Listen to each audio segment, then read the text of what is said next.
Uncle, Susanna Walcott's here from Dr. Griggs. Oh, the doctor? Let her come. Let her come. Come in, Susanna. What does the doctor say, child?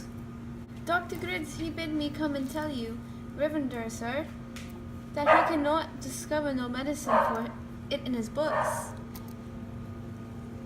Then he must search on. Aye, sir. He has been searching his books since he left you, sir, but he bid me to tell you might look to unnatural things for the cause of it. No, there be no unnatural causes here. Tell him I have sent for Reverend Hale of Beverly, and Mr. Hale will surely confirm that. Let him look to medicine, and put out all the thought of unnatural causes here. There be none.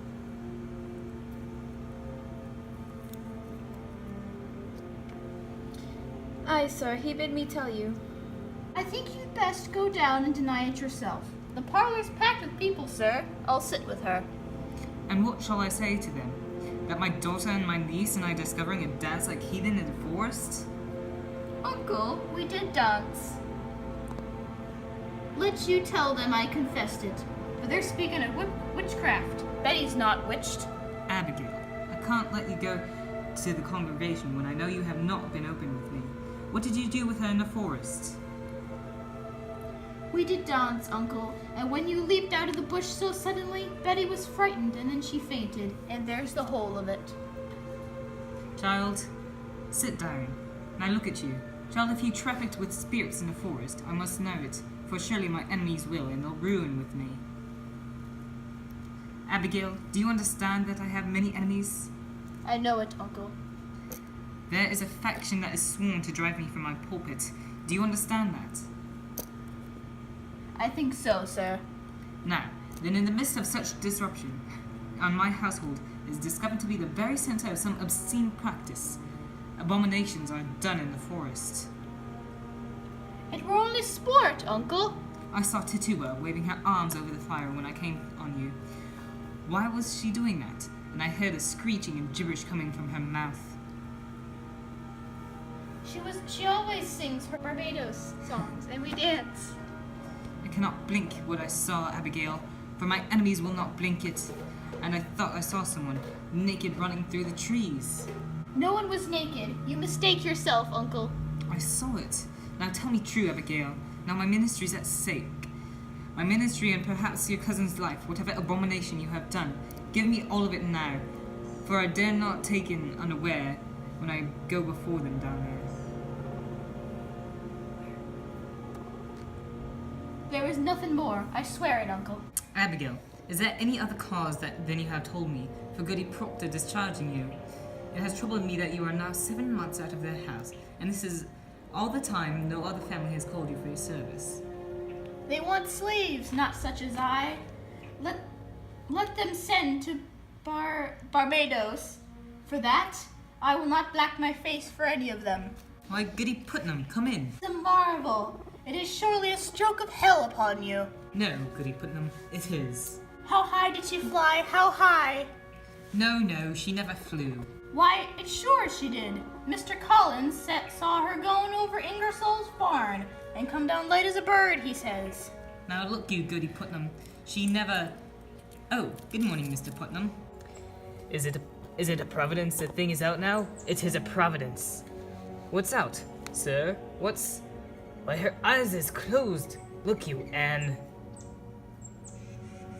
Why, that's strange. Ours is open. Your little Ruth is sick.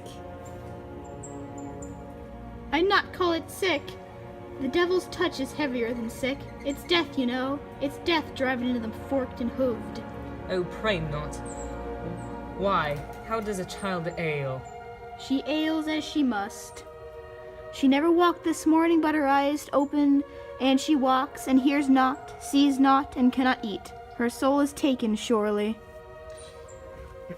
They say you sent for Reverend Hill of Beverly? A precaution only.